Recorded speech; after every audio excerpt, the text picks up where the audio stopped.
go.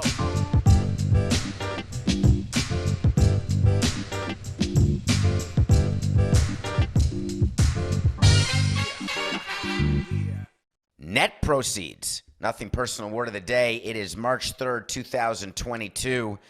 We've talked a lot about franchise economics. We've talked a lot about what teams are worth. Is it really when you get $1.2 billion that you get $1.2 billion? Gross. Ooh, that's so gross. Net. Net is actually what's in your pocket at the end after you've paid everybody off, all of your debts, all of your taxes, which are like debts, all of your employees who are owed money, all of your players, anything. Net is the actual amount of money that you have after selling something for you to buy something else with. For getting a 1031 like-kind exchange, which is one of the crazy provisions in the IRS code, which says you can sell something and buy something that's just like it and then not have to pay any capital gains tax or any gain at all. But let's not talk about 1031s. Let's talk about net proceeds. Why? Because the Chelsea Football Club is for sale. This is not a small story. There's a lot of nuance here that we have to talk about. Chelsea Football Club, obviously EPL, they won the Champions League last year. We're talking about a very successful franchise, a very valuable franchise.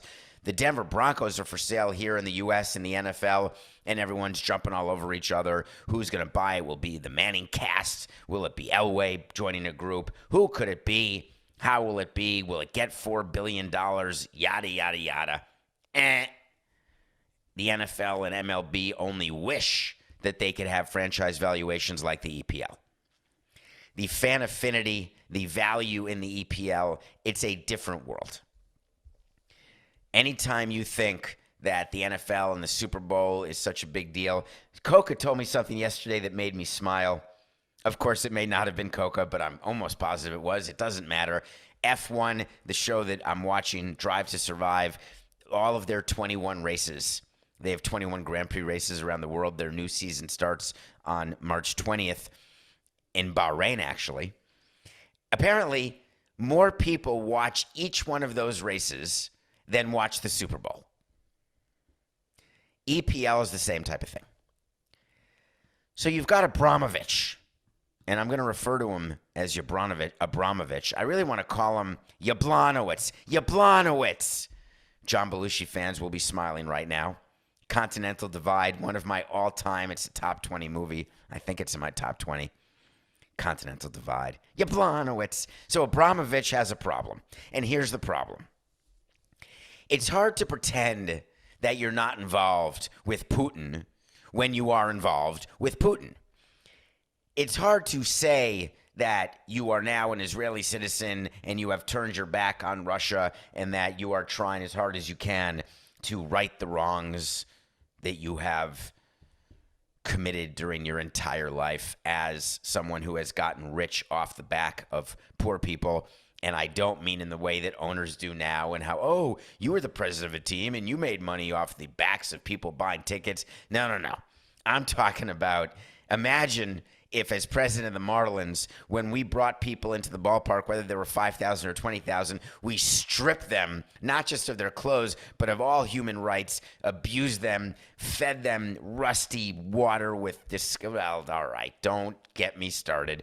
The water was totally fine. Yes, it was $10 a bottle, but that's not my point. Don't compare what owners do here in the United States to fans and all of your views of upper class, lower class, middle class, and all the inequities. It's a little different when we're talking about absolute human rights abuses, absolute dictatorship, absolute power where you buttress your life and your lifestyle on the backs of those who can't afford bread. Am I reminding you of Cuba by chance?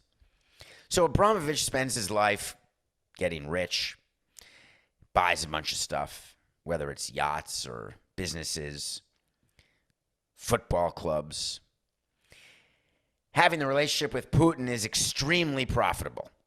Make no mistake, the way that the Russian oligarchs make their money is the same way that Putin makes his money, it's the same way that leaders of regimes like in Russia, it's all fraudulently gotten gains. But Abramovich has led a successful team on the pitch, bunch of trophies, maybe 19 trophies in his 19 years. He's seen the value of the team increase, which is common, obviously. We've talked about franchise valuations. Russia has been misbehaving for, I don't know, decades, maybe more, centuries, millennia. But when they decided to invade Ukraine, it took on a slightly different tone in the international community. And all of a sudden, Abramovich found himself in a bit of a pickle. 2 days ago, he tried to get out of that pickle by saying that he was going to put control of the team into the hands of his board of trustees of the foundation. And when we covered it on Nothing Personal, we wanted to make the point to you that that was eyewash. That Abramovich was simply trying to pacify the growing global vitriol that was headed his way, the growing global financial sanctions that were heading his way. He was trying to figure out the best way to continue to live the life that he's been living while trying to gain distance from the absolute nightmare that is Putin and what's going on in Russia and Ukraine. Not more than 2 days later, after years of vociferously saying, of course I'm not selling, he announced that he is now selling the Chelsea Football Club. And it sent waves around the international community of sports owners because we are going to get now a valuation of a top EPL team. But is it enough that Abramovich is selling? Or does he need to do something more in order to improve his standing socially, potentially to keep his freedom? Am I going too far? I don't think so. So he's the type of owner that doesn't make a lot of statements, and he decided to make a second one in 3 days. He wants to address the speculation in media over the past few days in relation to my ownership in Chelsea FC. As I've stated before, I've always taken decisions with the club's best interest at heart. We all say that. In the current situation, I have therefore taken the decision to sell the club. That's epic, by the way, as I believe this is in the best interest of the club, the fans, the employees, as well as the club sponsors and partners. So what's changed since he's been called on to sell for his ties to Putin? The only thing that changed is Putin invaded Ukraine. The people who called him to sell were calling him to sell because all of his power had been a power of abuse and misuse and obtuse and chantus. But now he's selling. But then he got to our word of the day, and it was pretty good. This has never been about business nor money for me, but about... I can't even get through it, Coca. But this is important enough that we should edit that out. And okay, 4, 6, 9. Abramovich continued in his statement by saying this has never been about business nor money for me, but about pure passion for the game and club. Of course, he wasn't a fan of Chelsea till he bought it, but we can talk about that in a minute. Of course, it's not about business or money. Nothing's about business or money. I have instructed my team, get ready, this is it. This is when we start saying, oh my God, Mr. Abramovich, you're the greatest person who ever lived. I've instructed my team to set up a charitable foundation where all net proceeds from the sale will be donated.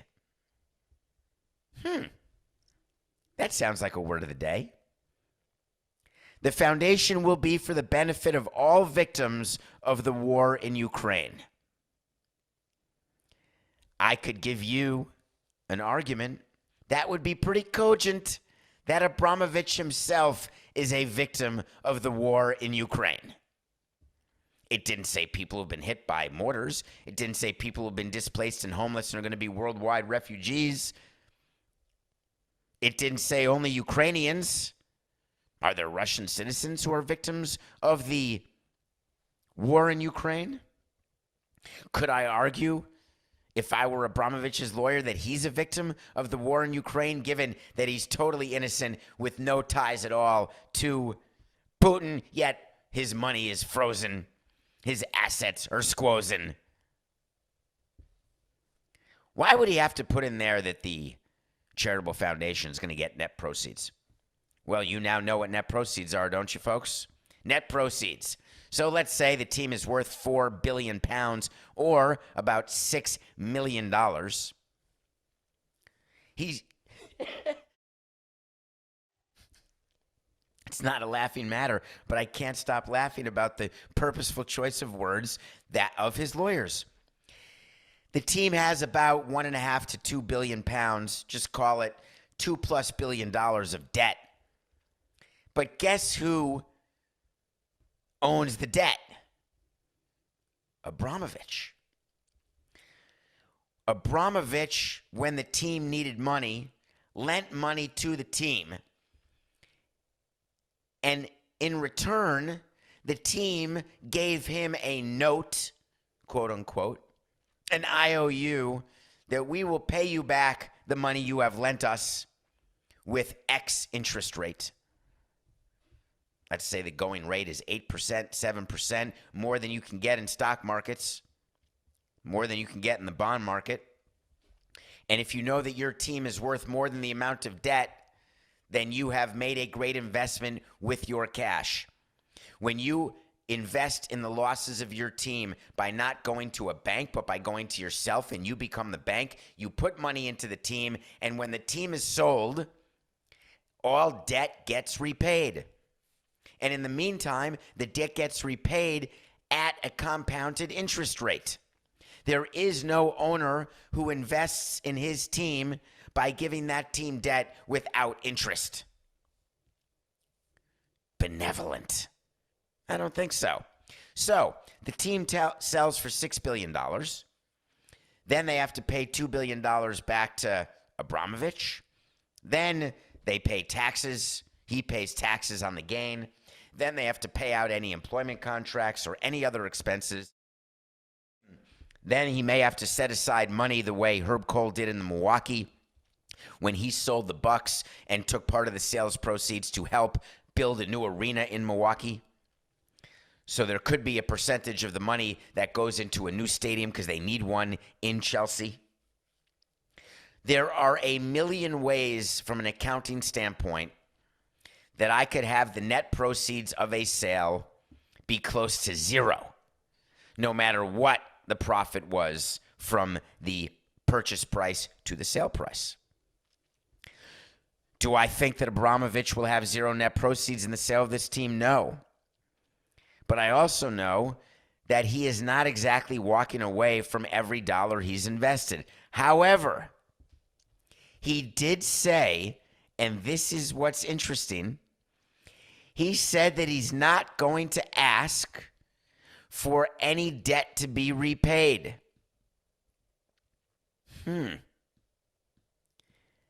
Is it possible that he put in $2 billion into the team and he's just going to write it off as people are reporting?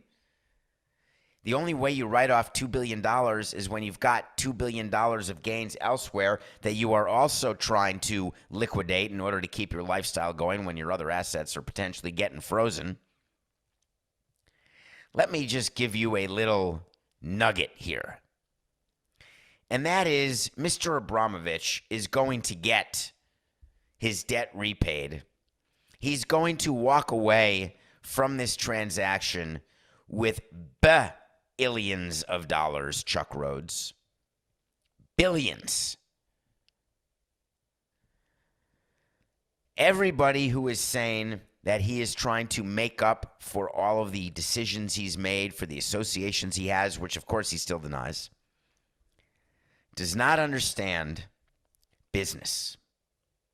Those who say it's not about business nor money are misleading you. Those who put in the word net proceeds, all net proceeds to charity. How many times have you seen that? A little detour here.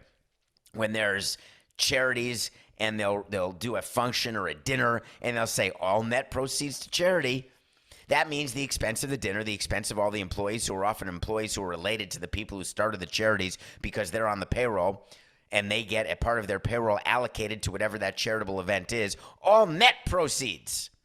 You can actually go online and search what that means for many charities. What percentage of money that you give to that charity will be used for its overhead. But that still does not account for individual events or individual transactions where there's a specific statement about all net proceeds will go to charity. It's so misleading that it's hard to believe. But don't worry, he's not going to ask for his $1.5 billion in loans to be repaid. Wait to see. You can't even make it an official wait to see, Coca, because it'll never be public. You will never know what happened with this transaction. You will never know except the enterprise value, the gross sales price, $6 billion, 4 billion pounds, 5.5 billion pounds, $6.2 million, $6.9 million, whatever the case may be. We will never know how much money Abramovich walked away with. So get used to it. All right, Coca. You know what I want? I want to talk to Samson. So you want to talk to Samson. So many of you listening to Nothing Personal and watching on YouTube, the Nothing Personal with David Samson YouTube channel, which just go to YouTube and search it and then hit subscribe. You come up to me and say, you know, I'm 7/8 baked. Right now I'm writing to you 15/16 baked. I'm in. Enjoy the movie Half Baked. So you want to talk to Samson when you ask me a question on Twitter at David P. Samson, and we have fun with him. David, hi. You didn't say hi. You just said David. Fair enough. I'm saying hi back. Is it normal that so many players are talking but no owner is? Well, I appreciate that you're asking that because yesterday was epic in Major League Baseball. So you've got the commissioner who is the spokesperson for the 30 owners. You've got the union led by Tony Clark. We've talked about the lockout. We've got a bit of a different angle today. The angle is post-cancellation of games, where the first 2 series were canceled on Tuesday. God bless me. The second week of games will be canceled next Tuesday. They're only going to cancel 1 week at a time. But now you're into the strategy part. The strategy part is where owners and players get together and they decide not what their appetite is for missed games or where they want to be on CBT or any of the other issues, revenue sharing, arbitration. Now what they're talking about is where are we in PR? And I think it's very safe to say that Rob Manfred is losing the PR battle currently. It's also safe to say that's his job. Rob Manfred is not in any way sitting home having any discussions with any members of his amazing family, any grandkids, anybody in Major League Baseball, any owner, about the fact that Rob is being sullied publicly and on Twitter. At all. He knows what his job is. His job is to be front and center because owners want to be loved. They have such a desire that you love them even though you don't and never will. They have this ego that's insatiable. They're never going to be the bearers of bad news. So Rob Manfred makes statements, doesn't necessarily accomplish what he's trying to accomplish in terms of his persona. what about the players? The players get together and they have a very concerted, organized, strategic communications plan that involves social media. Why? Because the fans are on social media, and generally the Twitterverse and other such universes of social media are going to be way more sympathetic to players versus quote-unquote billionaire owners and faceless owners. You all know the owners of your team by name. Some of you may know them by face. You also know their specialty is not social media because they are old and white. But you do know that whatever happens with your team that's negative is the owner's fault. Whatever happens with your team that is positive is because of the great players on the team. So the players have this inherent advantage. We know this is front office, and we try to use that. We certainly understand it. So the players have said, we're going to do a social media campaign where we are going to release tweets and Instagram shots where we are trying to elicit not sympathy, because no one's going to sympathize with players, but an understanding that we are the good guys. And it started yesterday with some who would consider the best player in baseball, Mike Trout. Mike Trout is not the winningest player in baseball. Mike Trout has way fewer rings, has infinitely fewer rings than I do. Mike Trout doesn't talk publicly a lot. Mike Trout doesn't enjoy being the face of baseball, doesn't want to be that. Mike Trout doesn't want a whole lot of attention other than what he does on the field. Mike Trout is coming off an injury, as you may recall, where he didn't play a majority. How many games did he play last season? It was a small number. He got hurt. I'm going to say he got hurt in May. I don't know why I'm thinking that. And then missed the rest of the season. But he released a statement, which he doesn't do often, and certainly didn't do during the negotiations.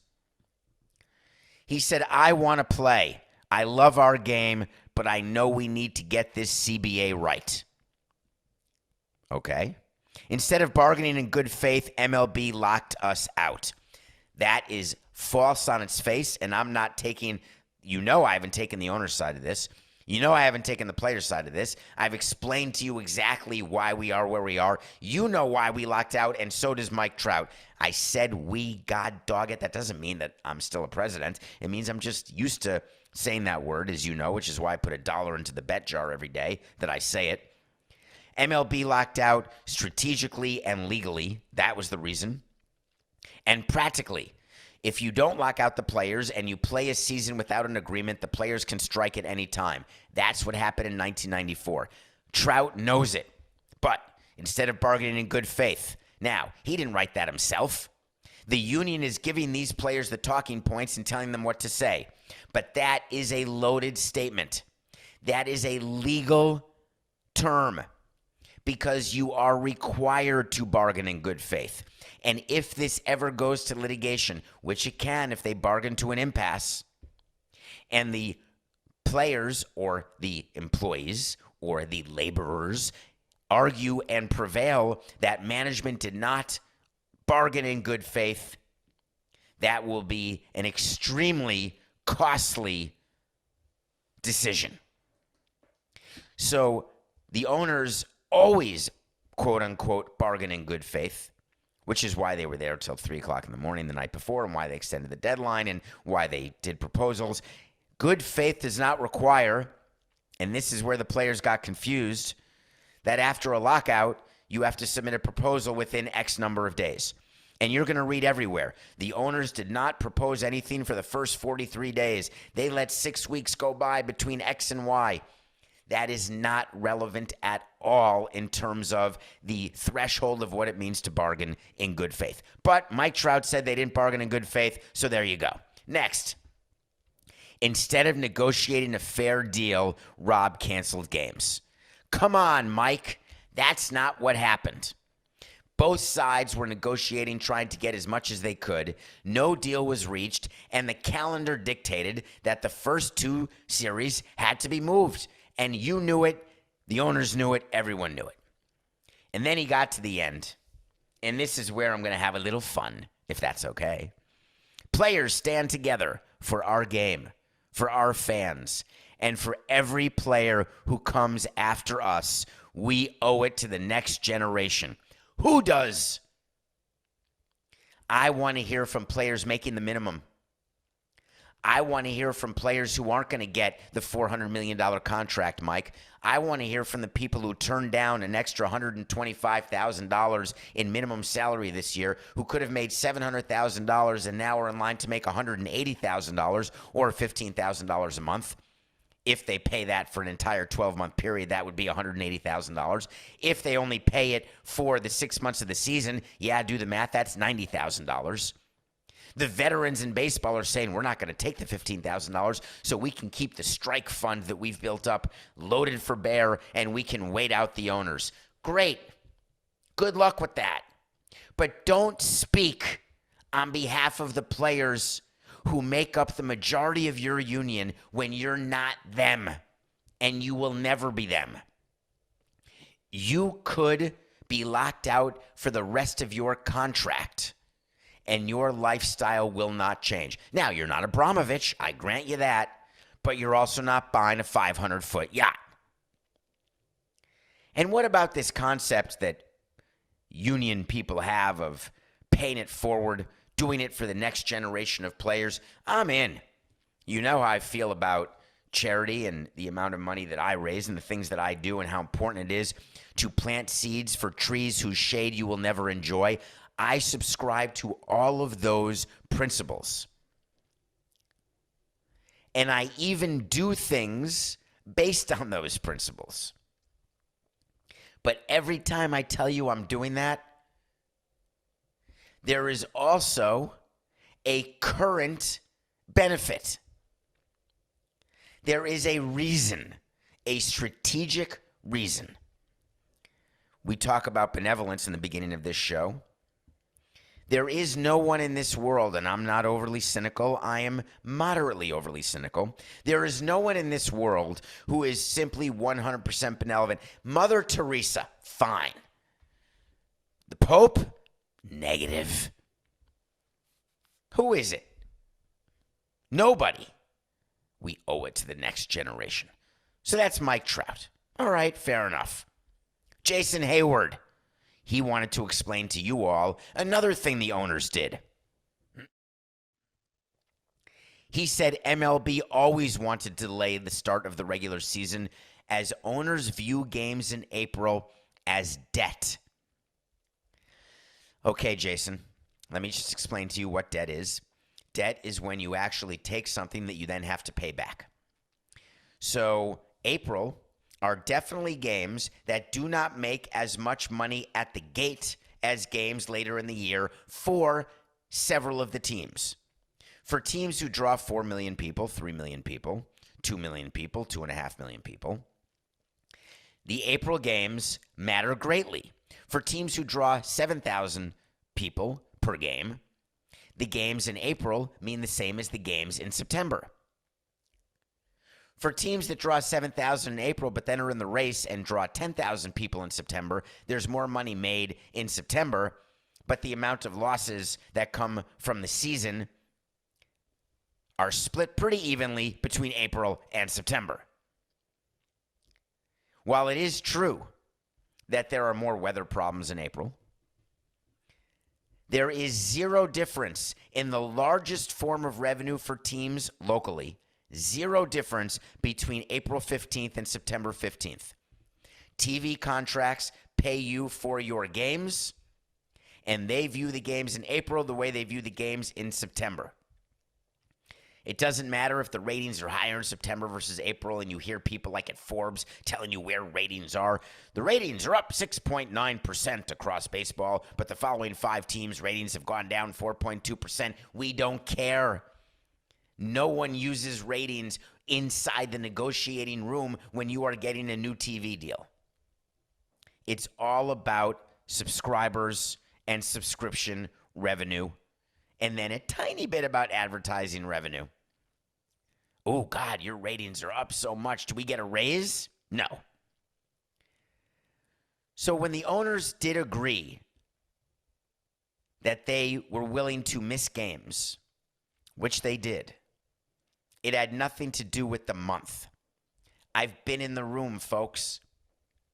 There are teams who, when they open the gates, lose money. Therefore, they want to play fewer games because they will lose less money. However, there is no guarantee in this collective bargaining agreement negotiation that when the season starts again, that part of the negotiation will not be the players get paid their full salaries, even though they're not playing the full number of games, even though baseball said that was never going to happen. So Jason got that a bit wrong. Then they had Andrew Miller talking, who has been on the executive council, sort of the lead player, if you will, along with Max Boris Scherzer. He wanted to make sure the owners were aware, because this quote was meant for owners. Every quote was meant for fans. This one was meant for owners.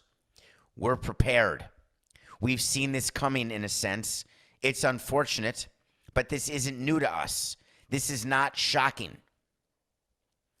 It is important for the players to make it clear to the owners that they're not going to blink by missing a paycheck. And remember, the players don't miss paychecks until March 31st. There will be no deal done before March 31st. Today is only March 3rd. The next 28 days will not see a deal. The players will miss paychecks. They will then have a renewed social strategy where they will say, while it is difficult on the fans, difficult on everybody, hurting the industry, the owners should not think that because we are missing paychecks that we are losing our resolve. And the players are starting now. Several other players took the time just to go off on owners. Lance McCullers. And what about Marcus Stroman? Manfred's got to go. These players are rallying around the fact that they hate Manfred, thinking that that will have some sort of impact, when the only thing that matters is, do 23 owners support Manfred? It doesn't matter if all the players blame Manfred. Manfred has nothing to do with this. There are 23 or more owners who are dictating the strategy in this collective bargaining deal. Period. So Stroman can say what he wants. McCullers, Hayward, Miller, Trout, they can all do whatever they want. And the total impact it will have is zero. That said, right now, Rob Manfred and the owners are sitting there deciding which of the owners are going to talk and when. How will they put someone from the ownership side in front of you, the fans, to try to explain from their standpoint why this is happening and have it not come from Rob's mouth? Will it be Hal Steinbrenner? Will it be Randy Levine, the president of the Yankees? How about John Henry? How about an owner of a small market team? I thought very clearly the greatest spokesperson for the owners would have been Derek Jeter. That's what I thought they were going to do. As a former player, as the highest ranking minority executive in baseball, as someone who's beloved by fans, having Derek Jeter get out there and say, listen, I've been on both sides. I understand what the players are saying because I was in that union. But now that I'm on this side, I can only tell you that these are real economic issues that impact our ability to field a winning team. That would have been powerful. He got fired too fast. So the answer is, it is very normal that players are talking. It is not normal that no owner is. And you are going to see that change in the coming weeks. Because after the debacle that was the Rob Manfred press conference and his press availabilities, the owners are strategizing about the better way to communicate. So, as an example, when games are missed again next week, while Rob may make that announcement, while it may be done in a statement or a press release, you are going to see in front of the camera someone else in addition to Rob. Wait to see. Not official, but wait to see. You know what I mean by official, right? For all people new to Nothing Personal, official is we have an actual wait to see, which is we tell you something's going to happen. If it happens, we revisit it. If it doesn't happen, we revisit it because I can't stand people with a microphone who give you hot takes and they're full of gas and they haven't done anything. They don't know anything. And when they're wrong, they have no accountability. When I'm wrong, I tell you I'm wrong. And the reason why I'm not making it an official wait to see is because we have one later, which we may get to. All right, when we come back, I watched a movie very late last night. But I'm reviewing a movie I watched, I can't remember when, a couple days ago, 5 days ago, with one of my favorite actresses. We will be right back. Welcome back to Nothing Personal. It's David Samson. How are you? Matthew Koch and I are very appreciative that we have followed up our best month in February with our best start for 3 days in March. I think we're just growing. Let's keep going. It's too much fun every day. 45 minutes. We try to entertain, educate, talk about issues on and off the field, bring you behind the curtain, and we also review a movie every day because I watch a movie every day. I watched Cruella starring Emma Stone. I have never, here it comes, Coca, I've never seen 101 Dalmatians. I just never have. I never saw the cartoon, the animated. I never saw any live action, the Glenn Close. I just never saw any of the 101 Dalmatian movies. Cruella is a different take on 101 Dalmatians. And Emma Stone plays this sort of geeky assistant type to Meryl Streep's The Devil Wears Prada. But on the side, she's Batman. So she dresses as Cruella, and no one recognizes her, trying to compete with her fashion designer boss. But then she's this sort of meek personality, sort of like, is it Lois Lane in Superman or Clark Kent in Superman?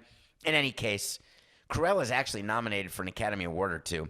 Emma Stone has so much range, from La La Land to Superbad. Don't forget that she was in Superbad as Jonah Hill's love interest, which is hard to even say that it was a love interest, but they were, I guess they ended the movie holding hands. I was purely entertained by Cruella, and I missed every single reference to 101 Dalmatians. Not one of them, not some of them, every one of them that I read. I didn't want to pay $19.99 on Disney Plus, but now you don't have to. So if you have it, I'd watch it. Cruella. So one of the things that people do when they are trying to make more money is they hire an agent. Agents negotiate. Agents can be the bad guy. Agents can make sure that you're protected. I've got the greatest agent of all time. His name is Jerry at UTA. He and I are aligned in every way. So good at what he does. An agent's job is generally to get the most money for the client by generating competition. Sometimes you don't need to generate it. It just happens. Sometimes people come to you and say, we want you, and then someone else says, we want you, and then you go to someone else and say, don't you want him? Agents sometimes have conflicts of interest, and we talked about yesterday in our Kyler Murray segment, which if you didn't hear, you should listen to because it was a good one, if I do say so myself. And Kyler Murray's agent is the same as Cliff Kingsbury's agent, which is strange because Cliff's a coach and Kyler Murray is a player. The Cardinals were asked in football, we're talking about the football Cardinals, the Arizona Cardinals in the NFL. They were asked by their star player to please sign me to an extension. And they answered yesterday by not signing Murray to an extension, but by signing their head coach, Cliff Kingsbury, to an extension. In addition, they did Steve Keim, their GM, but I'm focused on Cliff Kingsbury because I wanted to go through with you briefly how that went. The agent calls up the owner of the Cardinals and says, listen, we got a Kyler Murray situation here. You know that, right? He's going into his fourth year. He really wants a commitment by you. He needs that to be, 9 figures or more.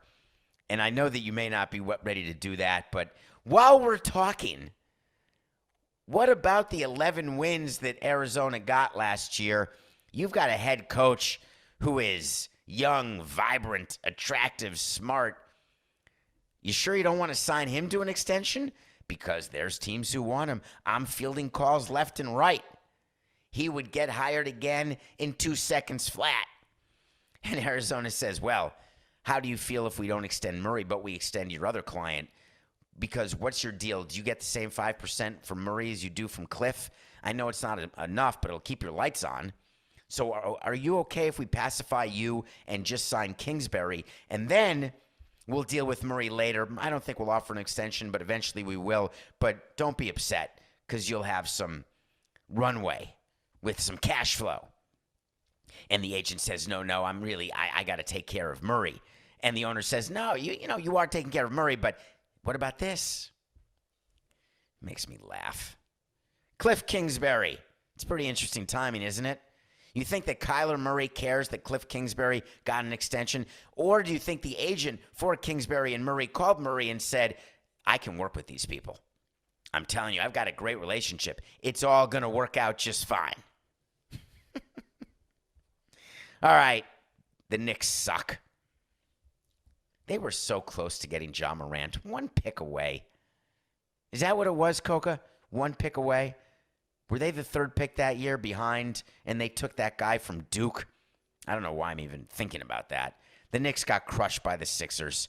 They gave up another big lead. We're 24-19. James Harden made his home debut. There is more love for James Harden now, as though they don't remember how much love they had from him in Brooklyn and in Houston. Will he wear out his welcome before a ring is put on his finger? I don't know, but I'll tell you, Philadelphia with Harden is a better team than they were with Ben Simmons. Period. Because Ben Simmons wasn't playing. Sixers 10.5 was a winner. Tonight, Kevin Durant is back for the Brooklyn Nets. Kyrie Irving is still not vaccinated. And for whatever reason, the Nets are getting 3 points from the Miami Heat, who lost last night, giving up a big lead at the end to your Milwaukee Bucks. Back-to-back for the Heat? Nah, Nets +3 and Durant's return. Now, of course, the line will move a ton because he won't return, and then it'll be Heat -10 or something. Anyway, Nets +3. All right, I want to end with our wait to see of the day because it's good. The Miami Dolphins held a press availability like all teams are at the Combine. I want to talk, if we can get to it tomorrow, about Matt LaFleur and his comments about Aaron Rodgers. But there's media availability. So Chris Greer, the GM for the Dolphins, met the media and said 2 things that were of note. 1, we are not trading for Deshaun Watson. 2, we are keeping Tua, and we are supportive of Tua. He was then asked, and this is a candidate, folks. Get ready. It's a candidate for Quote of the Year. Chris Greer was asked whether he thinks Tua could become an elite quarterback. And his response, and I quote, I can't say he can't be. Huh? I'm sorry? Was that? How many negatives was that? Could you rephrase that? All right, I'll take away the negatives because it was 2 negatives. That means it was a positive. I can say he can be. Well, why don't you just say it then? Can you imagine if you're Tua, after you've been totally shat on last season with the obvious approach to wanting Deshaun Watson, then you read that the Dolphins wanted to get Tom Brady and Sean Payton, then they hire a coach, McDaniel, who says, oh, no, I've got a plan for Tua, and that's why I was hired, and it's all going to be great. Then your GM says, I can't say he can't be when asked whether he could become elite. You got to be better than that. You've got to be in front of the media when you've made a decision to go with a player. You double down on that decision when the media asks you, and you come out strong and hard even if you don't believe it. And what, Greer wasn't prepared for that question at the Combine? Of course, it's the first question that's going to be asked. Do you believe in Tua? He's the only quarterback we wanted, and we believe more in him today than the day we drafted him. Bringing in Coach McDaniel and combining him with our improved team, Tua will be the elite quarterback that we know he was going to be from the second we laid eyes on him years before the draft. We could start with that, or we could go with, I can't say he can't be. Boy, that really is something, Chris. That really is. Well, by them saying they don't want Deshaun Watson, that means he's got one fewer option out there in Houston. Lovie Smith wants Deshaun Watson to be gotten rid of, or he wants him to be activated. The Texans are not activating Watson. There's still 22 cases against him. Nothing has changed since last season when he was a healthy scratch making $10 million. The Texans brought in Lovie Smith, and if he wants a chance to win, he needs some sort of resolution about the Watson situation. Well, I'll give you a resolution, Lovie. Deshaun Watson will not play a down for your Houston Texans in 2022. Not one down. And I'm making that my official wait to see. Does that mean it's guaranteed that he's going to be traded? Not saying that. But if he's not traded, he'll still be a healthy scratch because this is not going away anytime soon. And he could be suspended once these cases take care of themselves, and none of them are going to go to trial. But wait to see. Deshaun Watson will not play one down for your Texans, Lovie Smith. Not for the Dolphins, not for the Texans, not for either. I can't say that it could be potentially the end of the show. I could just say it's business. This is nothing personal.